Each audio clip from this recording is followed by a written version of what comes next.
اسلامی دنیا کا واحد لیڈر جس نے بنا خوف کے اسرائیل پر کئی میزائل برسائے، آیت اللہ علی خامنہئی ایران کے سپریم لیڈر، جن کا شجرہ نسب براہ راست اہل بیت یعنی علی ابن ابی طالب سے جا ملتا ہے۔ ان کے آباء و اجداد نبی کریم صلی اللہ علیہ وآلہ وسلم کے نواسے اور امام علی ابن ابی طالب کے بیٹے، امام حسین کے بیٹے زین العابدین اور پھر حسین الاصغر کی نسل سے ہیں۔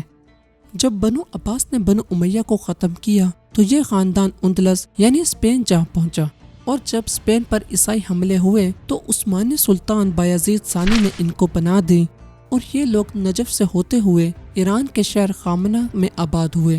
اسی شہر سے یہ خاندان خامنہئی کہلایا۔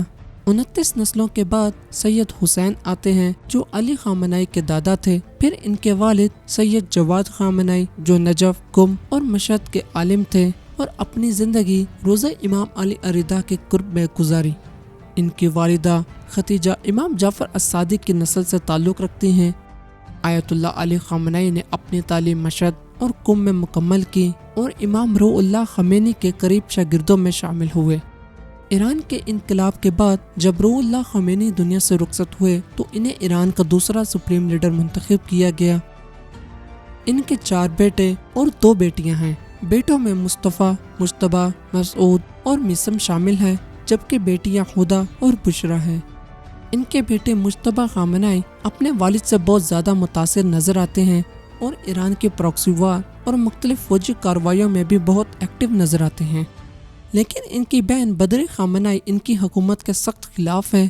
ان کے شوہر علی مراد تہرانی جو کہ مشہور شیعہ عالم اور مصنف ہیں، جو آیت اللہ علی خامنہئی پر کڑی تنقید کرتے رہے ہیں، اسی وجہ سے دونوں نے کئی سال ایرانی جیل میں گزارے۔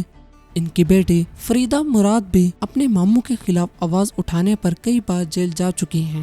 آیت اللہ علی حسینی خامنہئی آج 57 مسلم ممالک ملک میں صرف ایسا رہنما ہے جو نہ صرف فلسطین کے حق میں بولتا ہے بلکہ عملاً اسرائیل پر کئی میزائل بھی برسا چکا ہے۔